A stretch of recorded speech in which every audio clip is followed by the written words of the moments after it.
Inflation just hit a 2-year low. You're definitely going to want to watch this one. The latest CPI data came out last week. And again, that stands for the Consumer Price Index. That's the cost of things that we buy as consumers. And it came in at a 2-year low. We only saw a 0.2% increase in the CPI data from May to June, and it's coming in at 3% year over year, below expectations, which means the Federal Reserve's measures to reduce inflation are working. And remember, the target was to get to 2%. The core CPI data came in at 4.8% year over year.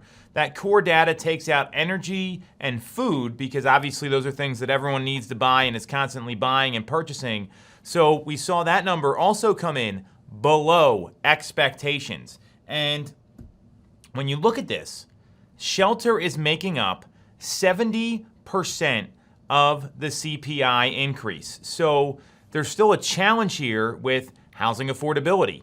And what it looks like is going to happen at the upcoming Fed meeting in July, as of yesterday, there is a 97.3% chance we see a 25 basis point increase by the Fed to the federal funds rate, which, if you listen to a lot of experts, like the chief economist at Bright MLS, the chief economist of the National Association of Realtors, they feel like this is being mismanaged at this point, where the Fed tends to overreact, and instead of letting things play out and letting the market play out, which is what a free market is supposed to do, they want to overmanage it.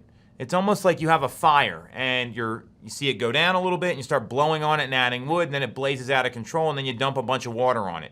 So there's a bit of a challenge here because a lot of experts are calling for the Fed to not raise rates anymore. Logan Mohtashami from Housing Wire, again, the chief economist at NAR at Bright, they don't want to see a rate increase because it's negatively impacting housing. We've seen mortgage rates settle in. They're down 0.5% from last week to 7%. Still a high number, obviously relative to where we are, and it's a number that consumers are starting to be okay with because we're seeing a stable 30-year fixed rate. If you look at consumer sentiment, it's improving from May to June. It's up 3% from people that view if it's a good time to buy or not. It was at 19% in May. It's at 22% through the end of June. And it's because we're seeing stability in the market.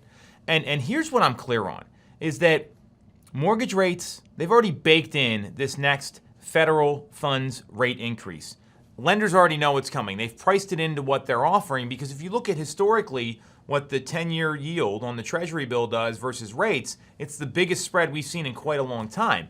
And if it wasn't for the banking crisis and this fight on inflation, then we're probably seeing lower mortgage rates. So all signs are things are improving. What the Fed is doing is working, and my hope is, although I don't think it's likely, that the Fed will start to stop the rate hikes. It's something that is called for right now. We've seen inflation come down. It's at 3%. The target was 2%.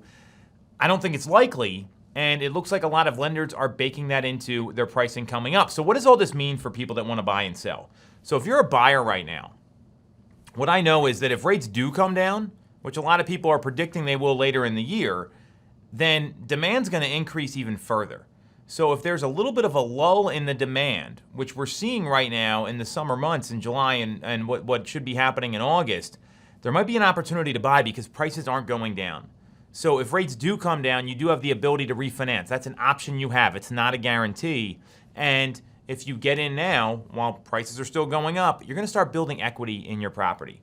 And if you're a seller, this is where it gets a little tricky. If you have a place to go, I'd be putting your home on the market now. If you've already secured the new property, you already own the new property, you know where you're moving to, because as rates come down, we're going to see more sellers list their homes as well.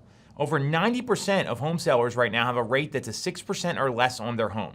So if you're one of the few offerings out there, when there's still a lot of motivation and a lot of people that want to go buy homes, then there's an opportunity available. And this is probably the most important time to actually interview an agent, whether it's on a purchase or whether it's on the listing side, to see what that looks like for your home and for your needs. Because as rates come down, we're going to see more buyers come back to the market and more sellers to come back to the market. And what's a lot easier if you're a buyer, is getting a home when there's less demand and refinancing just by watching the rates versus competing with lots of other buyers when rates come down. And for sellers, obviously, if you already have the new home, prices aren't going anywhere. We're still seeing multiple offer situations. There's an opportunity in the marketplace for you. All the more reason to interview a professional.